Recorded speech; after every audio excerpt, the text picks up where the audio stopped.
Morning, guys. I've been talking about green smoothie to all my patients, and sometimes they ask me, Dr. Ghosh, how do you make it? Should I just buy it from grocery stores, Sainsbury's, Tesco's, Morrison, Green Smoothie? There are many companies, most noticeable being Innocent, expensive, artificial, all of this, and not very organic.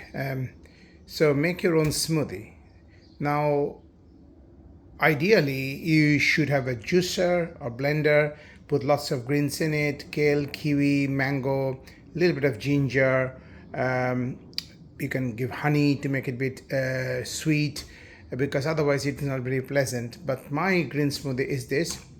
This is AG1, very, very, very expensive, but my aunt bought it and she told me she would almost vomit on this.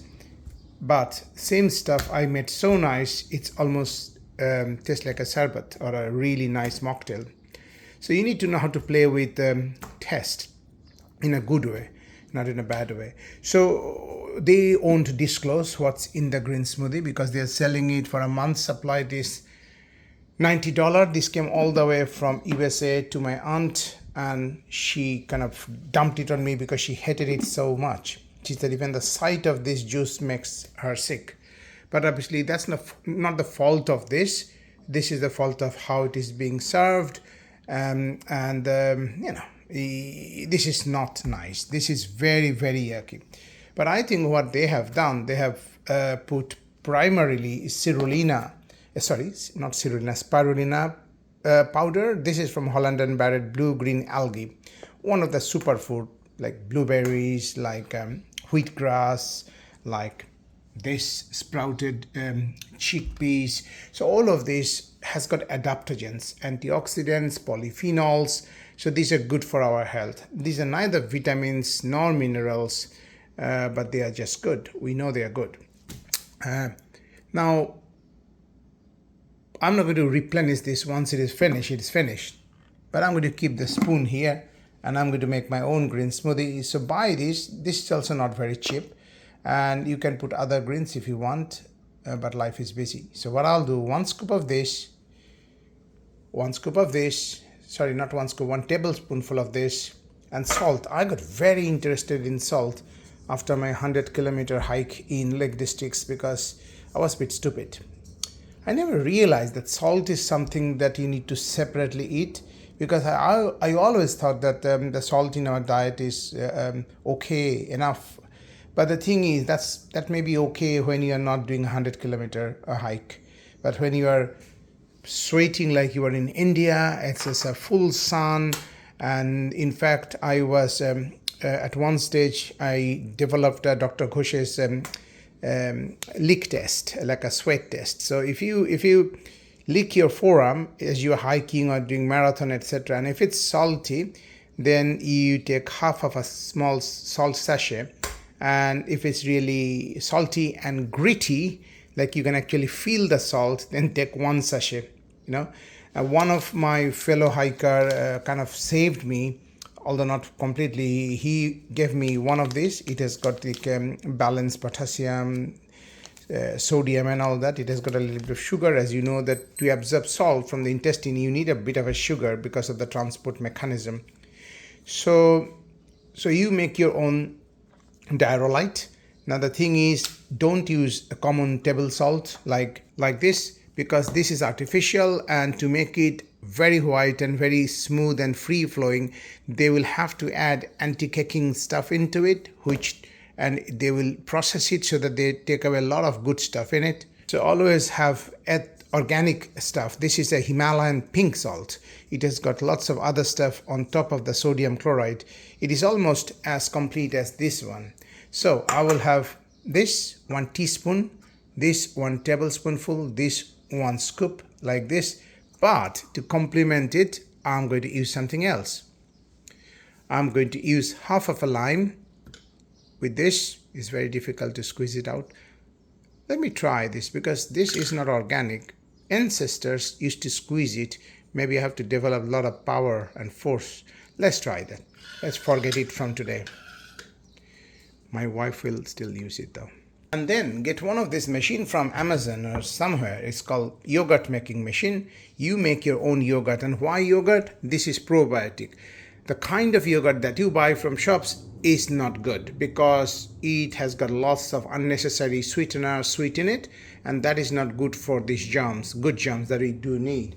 So this is a mixture of prebiotic, meaning fibers that we don't need, we cannot digest, but the bacteria in the body need it to make good chemicals that will protect the lining of your gut, short chain fatty acid, and then only they will not eat the mucin, the protective layer, the mucous membrane, and then only they will not swim upstream into a small bubble to call something called SIBO, small intestinal bacterial overgrowth, that you get a bloated feeling, uneasy feeling, not very happy.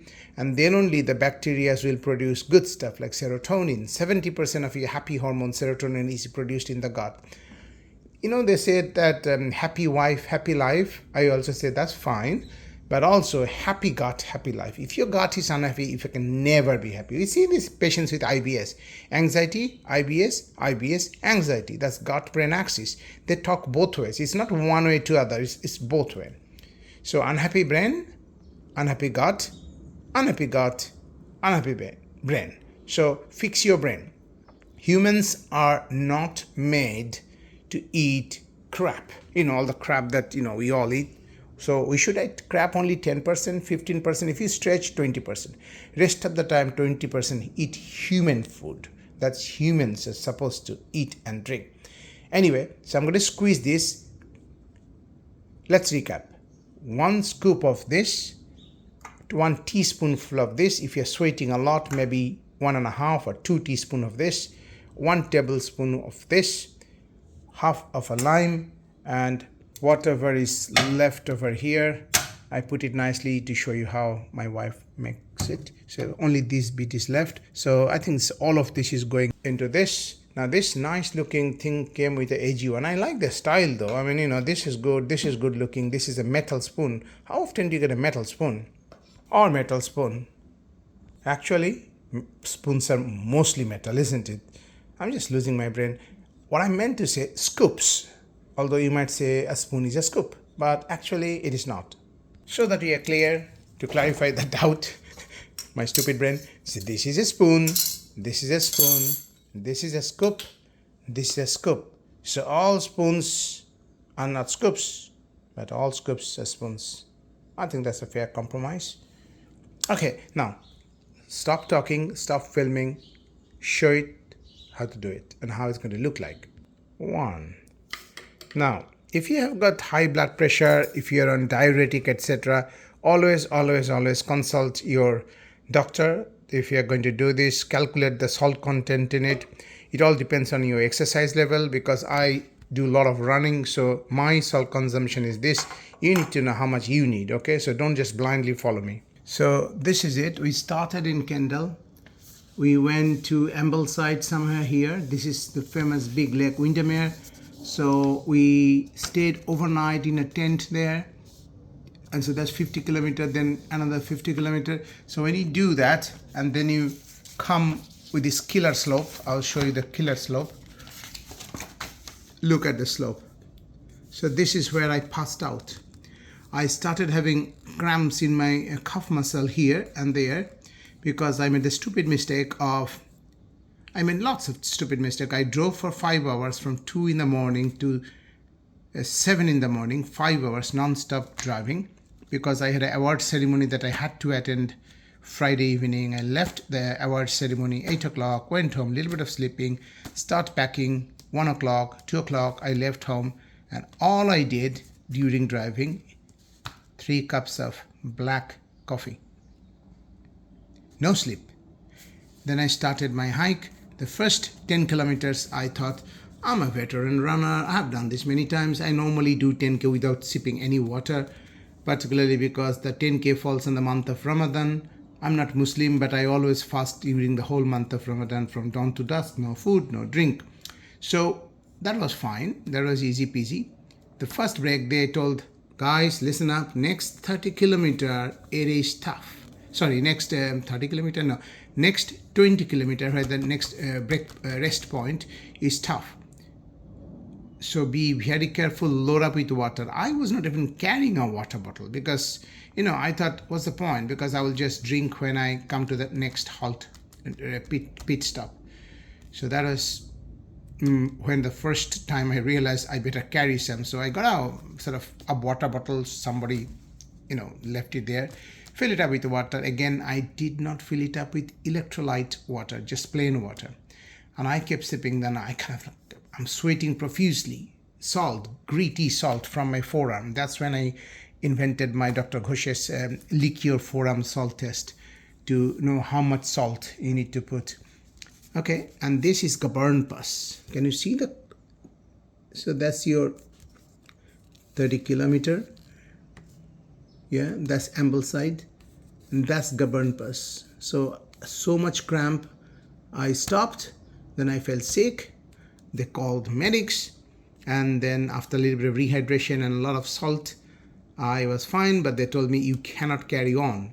And they told me that they're going to send me down, and the run master told me, your run is over, your trek is over, your hike is over. I felt so ashamed. Then they went down to find somebody to bring me down, and I escaped. I was here, I think. I climbed a little bit, and then my dream was to sleep there in the tent. I did that, and look, this is my finishes medal. Next day, I think 7 p.m., 8 p.m., I think we finished 100 kilometer. So coming back to the point. So if you do that, then you need lots of salt. So I put 1 teaspoon of, because today is Saturday. Saturday is my running day, like a long run day. Anyway, so this is it, and then you put this. And let me see, I have to stop filming because my left hand is not my dominant hand. I need all the pressure to squeeze it without using this. Guys, I have to say I did a very good job squeezing the juice out of it. So from now on, no more of this for me. I think I'll do a comparison how many mils of this I managed to do just by this. Anyway, next goes honey. So I'm a chef. I know how much is 1 tablespoonful. I just squeeze it like this. Next goes the yogurt. Then you add some water, and then you add this 1 scoop of blue-green algae. Look at the change in color. I'm going to put water. I'm mesmerized by the change in the color. That's my honey bit. So that is your smoothie, green smoothie, full of prebiotic, postbiotic. But I will make this a bit better. One day I will develop a proper full-fledged green powder, which will have blue-green algae but some other stuff, and definitely it will not be as expensive as AG1, Athletic Green 1. But anyway, I'm grateful to AG1 in a sense that this is the company who first make me realize that you need to drink green smoothie. Although not the company, I really respect Professor Andrew Huberman and his podcast, and his show gets sponsored by this. So that's I first learned about AG1. But anyway, it's too expensive. It is not sustainable. I will not do anything which is not sustainable. So one-off, fine, but I will invent my own DG1, Deb Gosh 1.